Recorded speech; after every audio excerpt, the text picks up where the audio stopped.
Well, hello there. My name is Mason, but probably better known as 8-Bit Hypocrite on the internet, and although you may not realize it, I am a connoisseur of fine modern art. Yes, it is true. I own quite the number of prestigious and expensive paintings that lie about my house aimlessly for me to admire on a regular basis. Works of art from the ever-popular Van Gogh, Mozart, and, of course, Jeremy. Now, these fine works are, of course, fantastic to look at and think on the subject, what was going through the artist's head at the time of this painting, or how they concepted it, how they came into contact with the canvas, and what each style of painting is. But I recently acquired a far more refined palette.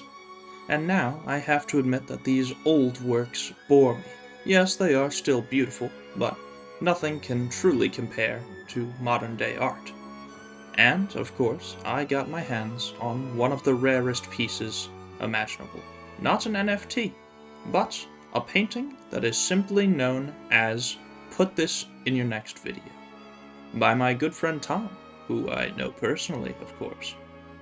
Now, while you may not know him as the fabulous artist that he is, I assure you that all of his pieces are on par or above those of the classical masters. And, of course, this newest piece is no exception. On screen now is the piece itself, truly digitized to forever be remembered in its original glory. Notice that it only uses the three primary colors of yellow, blue, and red in its hues, as well as a slight bit of facial paint, resembling that of a white Caucasian male, as well as the mustache, which is a lovely hazel brown. Now, these three colors may not seem important to those without a keen eye for the arts. However, those among you who are more refined will of course realize that these three colors complement each other perfectly. On the color wheel, you can see that they are nearly perfectly across from each other, segmenting the entire wheel into three different parts. This is, of course, very pleasing to the eye, and you can see that the character himself is just a little bit off-center. This not only draws the eyes to it, but also expresses what was going on within the artist's head as they put their pen to the canvas.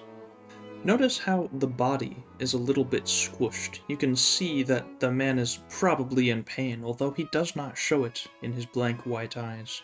The hat is triangular and more suited to one side of the man's head than the other, but he doesn't seem to care.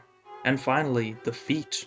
Oh, the feet. This is truly the best part of the work, in my opinion.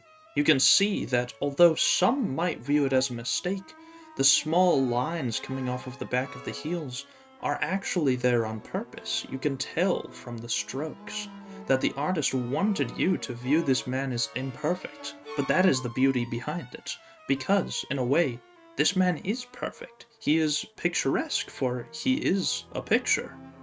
His four-fingered hand and his five-fingered hand grasp loosely at the air, not truly gripping anything, but the perspective of his hips compared to his upper body is shifted as if the man is turning to look at you, saying, "Why? Why are you painting me? Why am I here?" And the background is non-existent, a blank white void, a space that only the man can be enjoyed, nothing else. It is truly the most beautiful piece of work that I have ever seen. And you can even tell that the artist was humble, because he did not sign his work. If I did not personally know the person who painted this, I would have no idea who made this. And that is beautiful in itself, a piece of art within the piece of art. And that is incredible. If you enjoyed this painting, then I absolutely recommend looking into other of Tom's works, such as This Is Probably Nasus from League of Legends. It is truly an experience to look through his portfolio, and I highly recommend him. to any connoisseurs of fine arts. Thank you. This has been Art Time with Mason, and I hope that you will join me again next week when we look over the portfolio of O.J. Simpson with such works as I Fucking Killed My Wife.